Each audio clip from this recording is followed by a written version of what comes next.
So this work stems from my dissertation research, and I had trouble writing about contemporary freedom schools for my dissertation because I was a grad student running the freedom schools, and I just didn't want to have to worry about the kids and data. You know, I wanted the kids to have fun, and I wanted to have fun with the kids. So I told my dissertation chair, George Mablet, I want to go back. I want to do a historical study. And at the time, this was when Charles Payne was at Duke. He was on my comps committee. And I said, okay, you know, you wrote the book. I need you to connect me with some women teachers from '64. And he says, you know, I'm having trouble finding them. He said, you go find them. So then that's kind of where I set out. We had a woman, Madeline Levine, who was a freedom school teacher. She taught modern languages at Chapel Hill. So I started with her, and then of course the snowball effect. She connected me with Chewed Pam Parker Allen, Rita Bender, who is Schwerner's, from Goodman, Cheney and Schwerner's wife, all kinds, Gloria Wade Gales, all these great activists. And so I was privileged enough to go in 2007 to the veterans of the Mississippi Freedom Civil Rights Movement Conference. So every year they do like a reunion in Mississippi. So I went that year. I stayed at Joanne, oh, her last name is escaping me. I know you're talking about. I can't think of She that. wrote the book on Unita Blackwell. Yeah. I can't remember her last name, but I stayed at her house because a faculty member at Chapel Hill, Harding Carter III, is from Mississippi, and he said, you can go stay at Joanne's house. So I didn't know these people. Yeah. They let me stay at their house, and Joanne said, you can, if you sell my book at the conference, I'll give you access to all of my veteran friends. And so that's what I did. I set up a booth for Barefootin', sold the book, and then I met everybody. And Lawrence Guillot, God rest his soul, everybody was there, and they just really impressed upon me that to tell the story, collect as much as you can and tell the story. And so that's what I did. So I collected a lot of oral histories for this, but I only focused on 3 women's narratives for the actual dissertation because I used portraiture and first-person narrative to let them speak for themselves in the document. So that's kind of the background to it. So, you know, just reading Barbara Ransby's work, you know, I knew of lots of activist black women educators, you know, Ella Baker, Septima Clark, Fannie Lou Hamer, etc. And so I wanted to do, as John Dittmer talks about, find the local people, right? And so just having the opportunity to talk to women who were there was really insightful for me because part of the contemporary freedom schools movement is all about intergenerational dialogue. So I felt like I was, as a former servant leader intern for the contemporary Children's Defense Fund Freedom Schools, speaking to the original veterans of the '64 Freedom Summer, I just kind of felt like it was a very full circle moment for me. So these are the questions that guided the study. Again, more reflective into black feminism, black feminist pedagogy. My PhD program was Culture, Curriculum, and Change. It was a social foundations program. They since changed the name of it, but we were radical back then. And so the questions were, what were the significant ideological contributions of black women educators enacted in the freedom schools? How did they develop ways of knowing about teaching, activism, culture, and womanhood? And then how did teachers conceive of a curriculum that separated freedom schools from other modes of schooling? Because I really wanted to know kind of who they were as people and educators, and then life after education in terms of teaching in Freedom Summer. So again, just kind of providing a counter narrative to what's in the literature. Because when I did the first scan, white women's narratives were published. And then a lot of the participants talked about this as terms of people didn't come and ask me what I was going through. And then also having access to publishing, telling your story, and things of that nature. So that was number one, to provide a narrative in the research. Then, of course, to offer a portrait of black women, and then highlight their experiences. So I did qualitative inquiry, of course. It's an ethnohistory that's also oral history. And then also, you know, as I kind of reconceptualize my work now, because it's been some time, looking at Venus Winters Evans' work, and she has a whole book out on Black feminism and qualitative research, and how looking at these narratives helps us further understand the depths of Black women's ways of knowing. And so thinking about honoring women of African ancestry, their histories, their formal relationships, labor, leisure activities, traditions, their habits of mind, their desires, their disappointments, right? All through empirical research, right? Who are we and how do we navigate things in certain spaces? So that's kind of where I'm working with now, because we didn't have a book on a Black feminist. We had In Darkened Feminism, right, with Cynthia Dillard, but to have a whole book on just Black feminism, qualitative research, it forces me to kind of think through my work in different ways now. And of course, Black feminist theory. So I got introduced to Black feminist theory, I always say, from my grandmother. She's like my original Black feminist theory. She would never have called herself that, but you know, she is like the OG of get yourself together. And so, but then when I was in college with Dr. Chenoltz, you know, we read a lot about the history of Black women's work, just within general sense. And so we anchored ourselves in Beverly Gottschalk's Words of Fire. So reading that, you know, as a 19-year-old, and kind of feeling like, this is what my K-12 education lacked. I didn't get these narratives, you know, Anna Julia Cooper, Sojourner Truth, you know, true primary source excerpts of what they were doing. And then, of course, using Patricia Hill Collins. So those were the two texts that anchored the work in terms of how I wanted to interview the women, how I wanted to write the narratives, and all of that stuff. So let's put it in some context, right? What's going on in '64, okay? We know that there were two caravans of students, right, that went to Oxford, Ohio, and Miami University, right? The first wave included Goodman, included Goodman and Schwerner. Cheney, of course, was already there, okay? And so they're doing all of this civil rights and resistance training and calling all these folks from across the nation, come join our movement. And in my document, I've got some cool primary sources that I found from Schomburg, where they sent letters, right? You have to be comfortable being subjected to violence, you have to have your own car, you have to have the ability to write some sort of curriculum and share particularly African American history to supplement what they were not getting in a Mississippi public school, right? So, and then also going through the resistance training in terms of, you know, being called the N-word, being spit on, you know, doing simulations on that campus before they caravan down to Mississippi, right? So they get word that the three are missing, and Rita Schwerner, or now Rita Bender, she says that I'm still going, right? That's what she said. Yes, they're missing. Yes, they're probably dead, but I'm still going, and I encourage all of you to still go too. And so that's how we get the second wave, right? And my participants, they talk about how their parents did not want them to go at all, right? And they talk about how one in particular was a faculty member at Spelman at the time, and she worked with Howard Zinn, and so they drove in their little VW bug to Oxford, then they drove back down to the various counties in Mississippi, right? So some parents were saying they're going to disown them, and whereas other families were excited to send their children to Ohio, right, for this opportunity.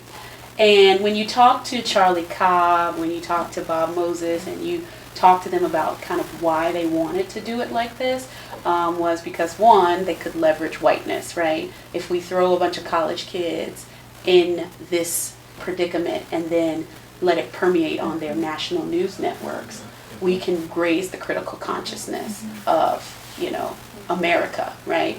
And then they are also quoted as saying, if we can crack Mississippi, we could crack the South, right? Because we know how critical Mississippi was. And so this just highlights where we were. So David Levine talks about, he was one of our professors at Chapel Hill, he talked about, and he wrote his dissertation on citizenship schools. So I used him to help anchor it. Unfortunately, he left Chapel Hill before I could finish, so I didn't have him on my committee, but he's definitely influenced everything that I did to get started. So he talks about 86% of people of color living below the national poverty line. 45% of Mississippi's population was African American, yet 5% of voting age blacks were registered to vote. And then this was really key in terms of a history of education perspective, that the average state expenditure per pupil for a student in Mississippi was $21.77 for blacks and $81.86 for whites. And that's McAdams talking about this. And in many cases, we haven't changed that much, right, in terms of access. And so this is what the volunteers were charged with, right? So they were presented with this data. And they were saying, you know, reach out to your networks to get magazines, get books, you know, ship what you can to freedom schools. And the freedom schools, and as they were in a tavern, right? They were in church basements. They were in people's homes, right? One of my participants talks about when she was the project director for the freedom schools in Sunflower County, she said she had to go to different family members in the community to say, are you okay if we set up volunteers to stay at your homes? Because no hotel would allow them to get a room block or anything like that, right? And so she also had to do a lot of teaching of social norms within Black Southern culture. So you don't eat up the last piece of bread, and you don't drink up the last corner of milk, right? She's doing a lot of coaching to tell people how you serve as a volunteer. And she talks about how, you know, that was something that she hadn't bargained for, because to have younger white male volunteers have to respect the wishes and, you know, directives of a Black woman project director. Not only did she have race and gender, right, but these are liberal kids, right, college kids. She says, but the hypocrisy of what she's dealing with. So she really problematized all of this when I sat down and talked with her. So Mississippi education for Black or white was grossly inadequate, right? But the literature talks about Negro education specifically in Mississippi as the most inadequate and inferior of the state.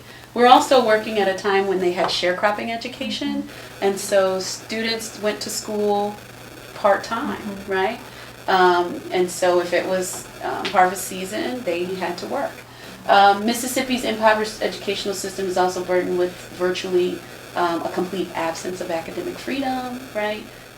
They don't have an opportunity to foster any kind of intellectual curiosity or different kinds of thinking. And so really thinking through the freedom schools as that opportunity, okay? So at this time, the Mississippi Freedom Democratic Party is galvanizing, right? So you got Fannie Lou Hamer, Ella Baker, you have Charlie Cobb, you have a lot of people trying to think through, okay, we've got this voter registration movement, so what are the younger kids going to do? And there's now lots more literature coming out about the kids who learned in freedom schools. So like if you read Stuckey's work, if you read John Hale's work, you know, they do a lot about what the kids did. And I went to a panel years and years ago about students now who are in their, you know, 50s and 60s reflecting on what it was like to learn in the original freedom schools. And those narratives are really good as well. So the curriculum was influenced by adult education curriculum of the citizenship schools, right? So Septima Clark did things like teaching people how to read a lease, check writing, all of that stuff. And then they had around 41 freedom schools throughout Mississippi, and over 3,000 students attended, right? And they're all over the counties, as I stated earlier. So Rothschild talks about the supplementing what they didn't have around the state, giving them a broader intellectual base, right? And to foster the desire to engage in statewide action, right? So we're hoping these young kids come, participate in Freedom School, and then they want to go and join the Mississippi Freedom Democratic Party. And that's one of the beautiful things about the contemporary Freedom School movement, is that it follows that same trajectory with social action. All right, so college-age students, project volunteers, again, to increase voter registration, and then, again, they're in churches, rundown taverns, back porches, under trees in some cases, right? All right, so this is who I worked with for this paper. Eva, Denise, and Mildred, all pseudonyms, but they don't care if you tell who they are. It's funny. When working with them and presenting with them at conferences and stuff, they're like, yes, this baby, she wrote about me. So it's very much deferential to the elders in this case. So this is what Eva said. So I'm just going to read the next couple slides just so you can get a sense of their voice, and then we can just talk. Okay. Do y'all have any questions so far? All right, so Eva said, the students showed up every day. They showed up every day. I knew that they were going to be there. When I got up in the morning and got dressed, I knew when I got there, they were going to be there. That is what kept me going, because it was very trying. Macomb was very, very violent, very dangerous place. And down in that part of Mississippi, in Amite County and Pike County, and down there, so many things were happening to other movement people. I mean, people got beat up and got locked up, and there were shots fired into the Freedom House. So it was just the fact that the students were going to be there. And so this comes from me asking all of them, what kept you going, right? What sustained you, right? Legacy of a Freedom School. Denise said, the children who came to the school felt special because there was a school made just for them. And that is what you have to emphasize when you talk about the Freedom Schools. When someone makes something just for you, it says, I love you. And I think sometimes when we talk about Freedom Schools, we sometimes miss that point. They were made, created for those children. And those children knew that. They knew that. And when you feel special, when you feel loved, when you begin to see yourself in a way that you would not perhaps see yourself, and you begin to dream in a different way, you begin to believe in yourself and the joy that the children were so happy just because that was their school. And so remember, the project was understanding them as teachers and people and women, but then also understanding their experiences as curriculum developers. And so this is talking to that question, right? Designing something, a true culturally responsive experience, okay? Our goal was to assist students in giving voice to their feelings, giving voice to their goals, giving voice to an understanding of learning materials that were in our curriculum, but essentially it was just about them learning to love themselves.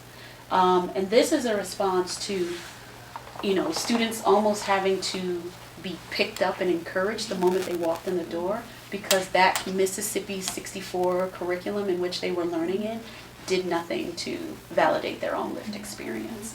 And so they were very cognizant of that. And doing things like providing examples of Jet and Ebony magazine, just so that they can see movers and shakers that look like them. Sending different books, maps. They would ask friends and families to send a lot of curriculum materials to the various sites so that they could expose the kids. So this is talking about being a movement woman, particularly a black movement woman, what that meant. And she's kind of going in and out in terms of reflecting in 64, but also in terms of who she is now. Almost like we were ghosts. There were no white women on the project while I was there. It was considered too dangerous. Black women who were a part of the movement are almost in a strange kind of way ignored. Almost like we were ghosts and we're not here. And then when I think, well, maybe we don't write, or we don't, I'm not sure I know. At one point we did. Some of us wrote pieces for a book, but I doubt I will ever see it published, because it's like, and then especially if you were a local black person and you did not sing or have a commanding speaking voice, but you know if you are just quiet, I mean, sometimes I do get the feeling like we were in the shadows. And so kind of reflecting on, you know, if I can't hold a note like Fannie Lou Hamer, right? Or if I don't have a commanding voice like Ella Baker, am I seen, right? Am I recognized for what I'm bringing to the table here? So these were powerful conversations to have with them. As project director, I was trying to keep 24 people, including myself, alive, you know, for that summer. Boy, you talk about growing up fast. I was 19, so it was trial by fire learning to be ahead of all these young people, most of whom were white, most of whom, even though they were volunteering, I mean, why else would they be there? I mean, they had never been around black people. And so that meant, well, the guys were sexist. They never, you know, thought in their wildest dreams that they would be taking any directions from a black woman who was in some case younger than they were, right? So problematizing, well-intentioned, right? But not necessarily being critically conscious about identity politics and power and privilege, particularly as it points to male privilege and white privilege. So those were just some key excerpts. I mean, we talked for a long time. I spent a whole year traveling. One woman lived in Gainesville, one woman lived in Atlanta, another woman lived in Ohio. I did phone interviews, you know, just connecting. I went to that veterans conference a few years just to stay in the loop, and really trying to connect with people so that I had permission to tell the stories, but also that I had enough knowledge and respect to tell the stories. And there were lots, you know, a lot of them talked about things on sexual violence and just a lot of the gender bias, that they were not comfortable going in the manuscript, but they were trying to school me, like, you know, as you grow in academia, consider these things that you will experience just being a black woman. So both the experience, although I was writing an article and first getting the degree, it was also like a mentor-mentee relationship, and it really, we were kind of co-producers of the project, of the knowledge. Eva, Denise, and Mildred articulate the powerful workings of black women activism. So going back to Collins and thinking about black women's activism in two dimensions, right? So from the narratives, you can code for many themes.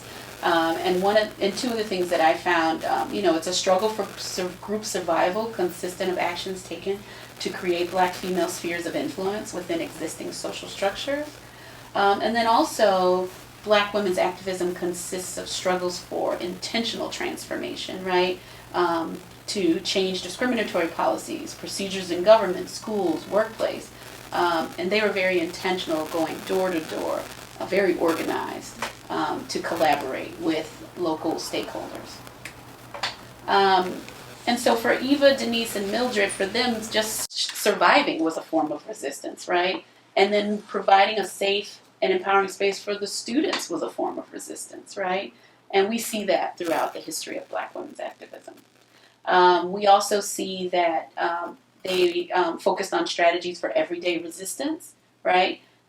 Making sure that the kids could communicate with their families what they had learned that day in Freedom School.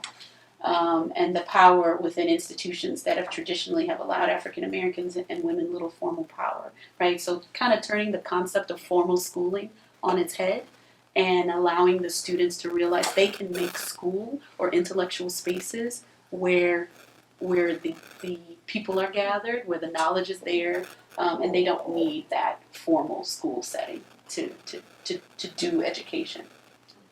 And then finally, when I first went to Haley Farm in 2002 as a SLI, servant leader intern, there was a guy there named Greg Carr. He's a professor at Howard. He was one of our speakers. And he told all of us at our Freedom School graduation, does your work speak to the after? And so that has stayed with me ever since. And so I talk about how Freedom Schools it speaks to the after, right? And it offers the past offer and present offer culturally relevant teaching that affirms everyone's membership in larger communities, envisioning teachers as a way to give back to one's community and using deferring mining versus the banking approach, right? I also think Freedom Schools work to identify discontinuities, injustices, and bad practices that have been perpetuated on Black people over time. But they also identify the historical legacies of strength and struggle that have allowed Black people to make powerful connections to their own education and to that of others. And now, new work has come out, of course. So now I want to look at these narratives and then the contemporary Freedom School students were now as spaces for what Django Paris talks about as culturally sustaining pedagogies. Because I think there's something, it's sustained me all these years.